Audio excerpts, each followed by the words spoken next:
The Mauritian Musician, inspired by a true story.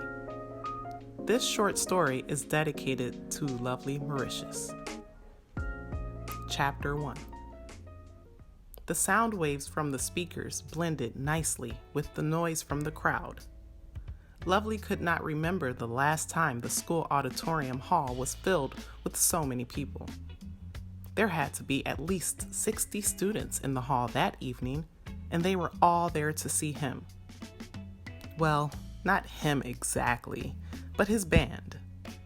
Okay, so he wasn't officially a member of the band, but he did perform with them. That made him a part of the band, right? Jared, the teenage lead singer of the Nostalgie band, was hopping around the stage, screaming into his mic with that smooth voice of his. I've got sunshine on a cloudy day. When it's cold outside, I've got the month of May. Well, I guess you'd say, what can make me feel this way? My girl, my girl, my girl, talking about my girl, my girl. The crowd, especially the girls, went wild.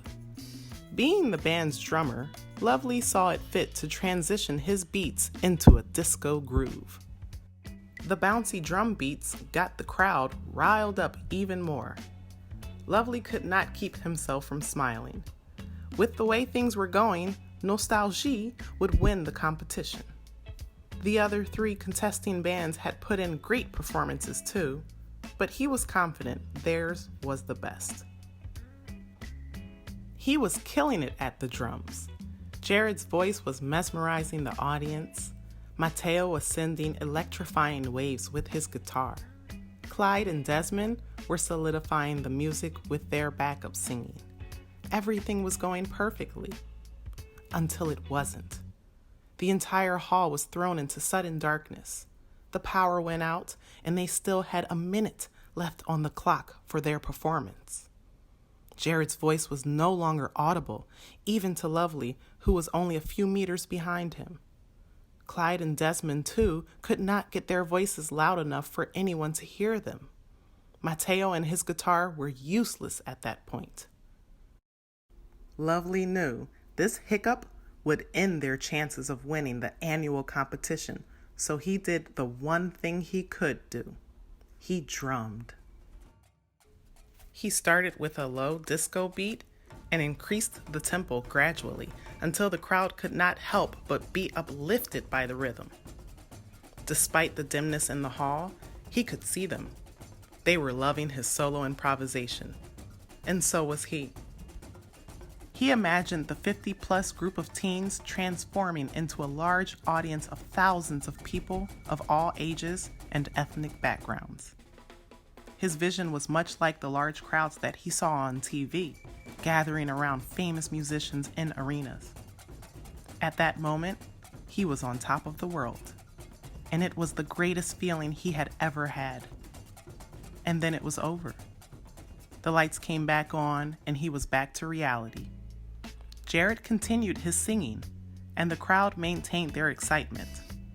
Lovely smiled. He had tasted limelight, and it was everything he hoped it would be and more.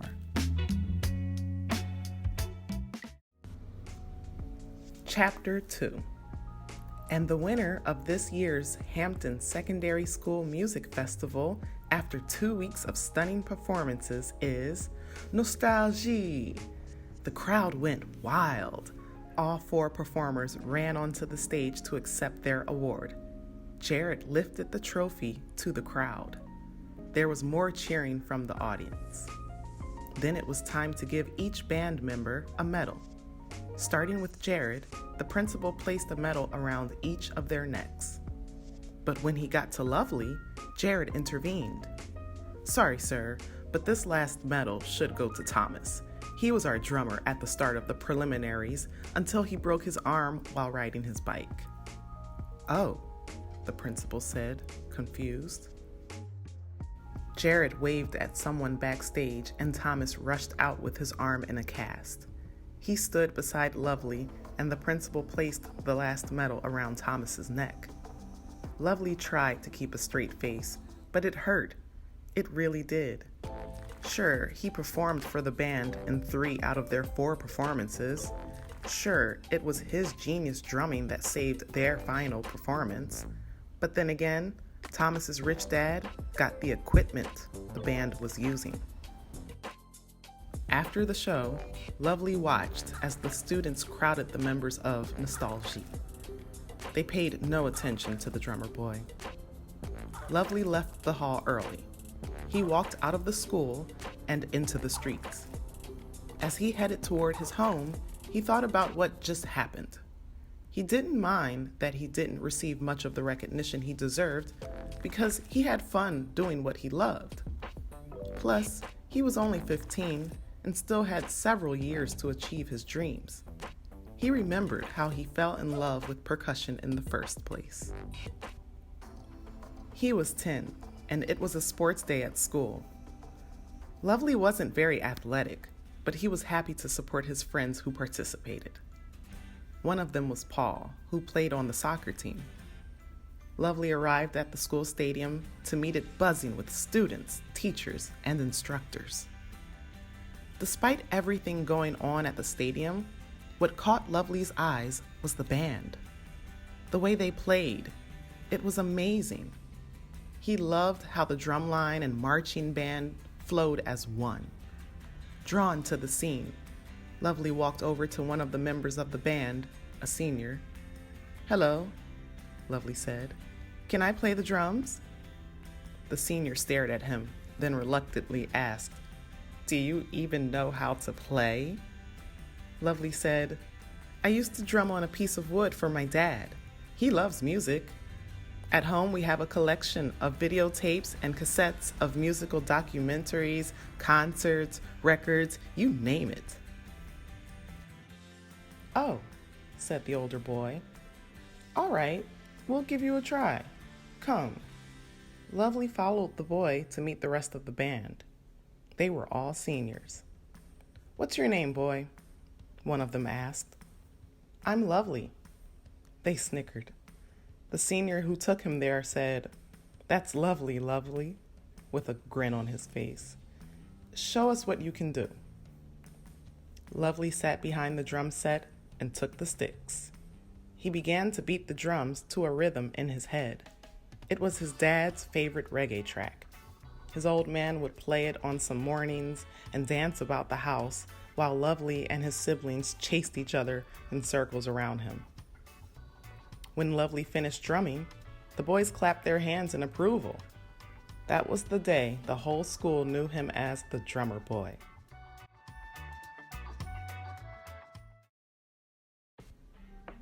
Chapter 3. Lovely had almost reached his home.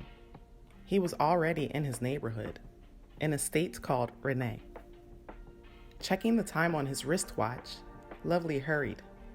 It was already past 6 p.m., and he had promised his parents he would be home by 5. Renee was one of the roughest neighborhoods in Port Louis, Mauritius, and his parents didn't like him or his siblings staying out for too long.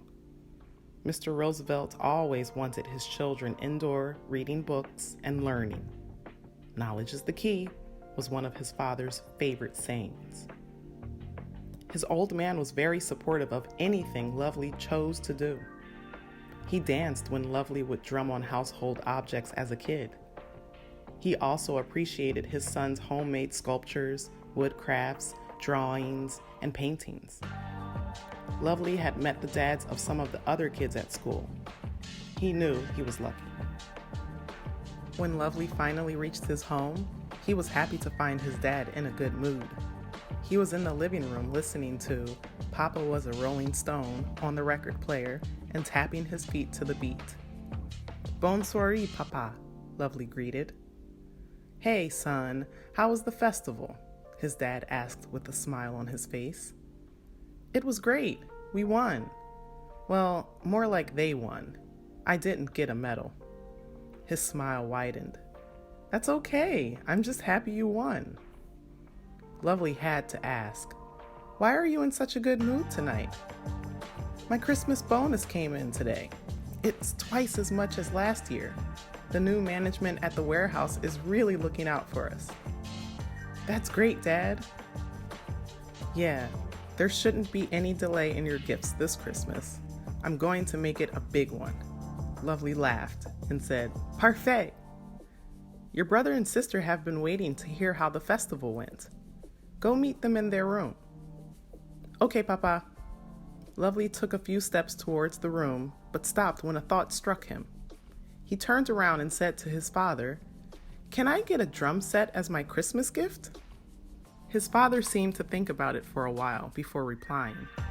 It's too expensive and way too loud. Besides, as a musician, you should look for an instrument where you can be more independent. You can't go solo with a drum set. A drummer needs a band. That's the thing. I need a drum set because I want to start my own band. The man raised an eyebrow. Why? As a payback to nostalgia for shunning you? Maybe. His father sighed. Mon fils, if what you want is to leave a lasting impression, a band isn't what you need. People hardly notice the drummer. Let it go, son. Lovely nodded and left the living room to go meet his brother and sister. He was not convinced by his father's opinion.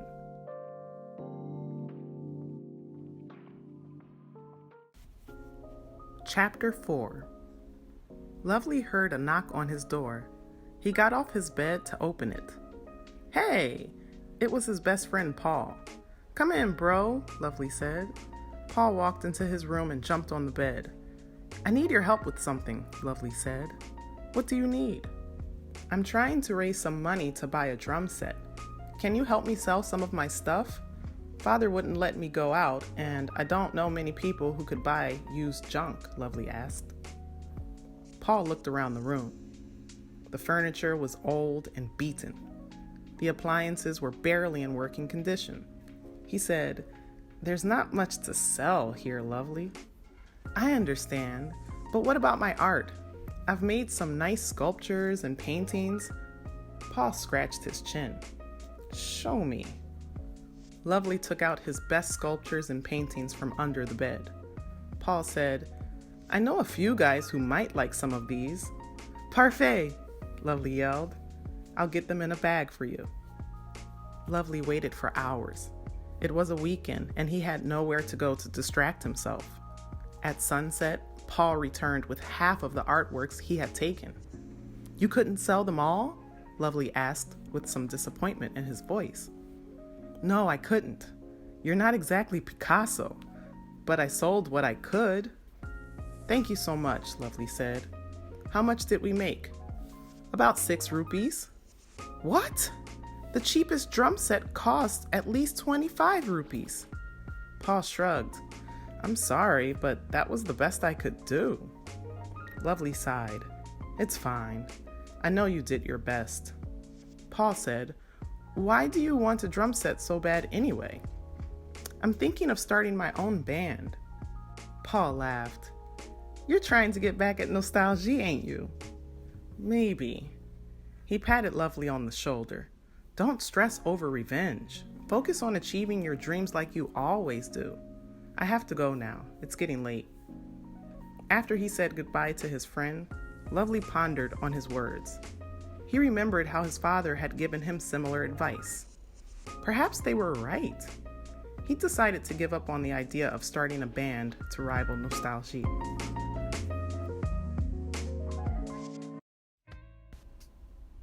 Chapter 5. I've got something for you kids. It was Christmas Day, and Lovely's dad had walked into the living room with a large box. The 3 siblings, Lovely, Vicky, and Sunny, were playing in the living room. They ran to meet him when they saw him. Mr. Roosevelt didn't believe in waiting until Boxing Day to open gifts. He liked to buy something nice for his kids on Christmas and have them open it right then and there.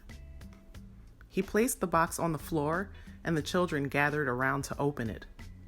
Being the oldest among them, Lovely took the lead. He opened the box to reveal an electronic keyboard. It was gray, wide, and had several black and white keys. "This is for whoever decides to pick it up and use," Mr. Roosevelt said. Lovely wasn't sure how he felt about this gift. He had always wanted a drum set, but something fascinated him about this instrument. It was almost as if it was calling out to him, even though he had no idea how to play a keyboard. "Merci beaucoup, Papa," they said in unison. Looking at how happy his father looked, Lovely made up his mind to not only learn to play the instrument, but to outperform by giving it his all.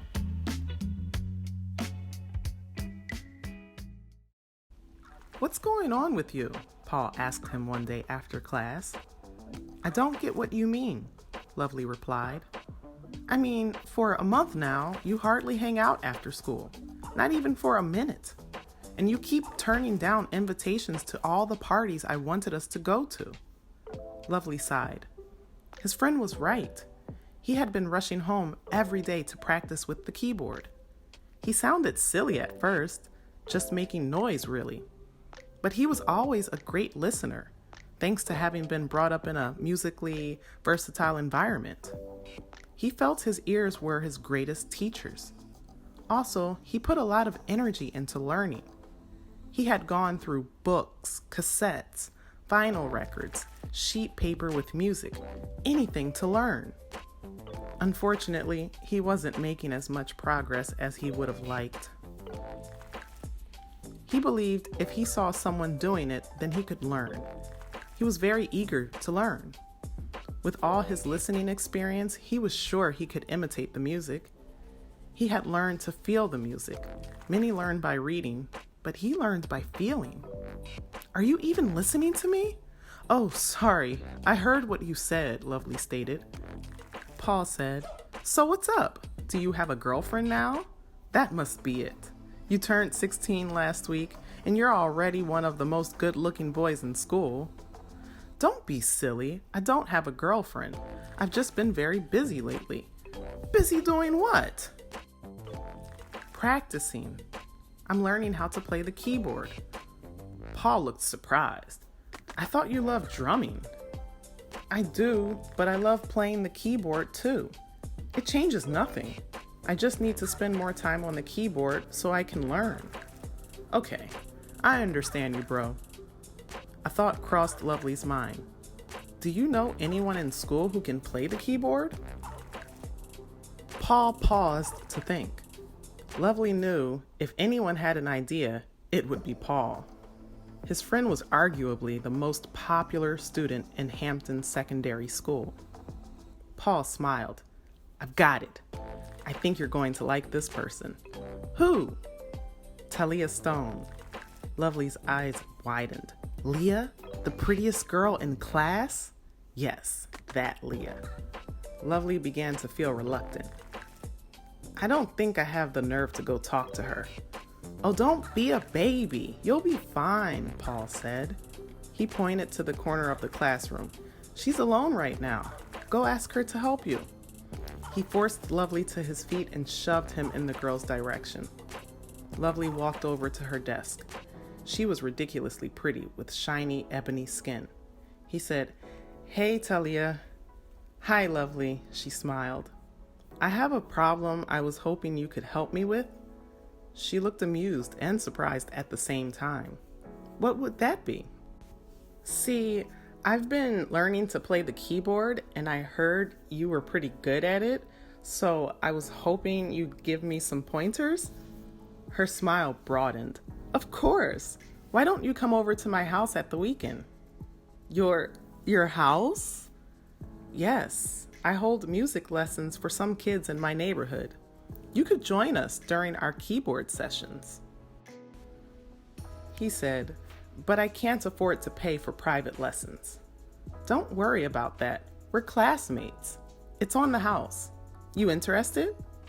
Lovely had never felt so lucky. Yes, that would be awesome."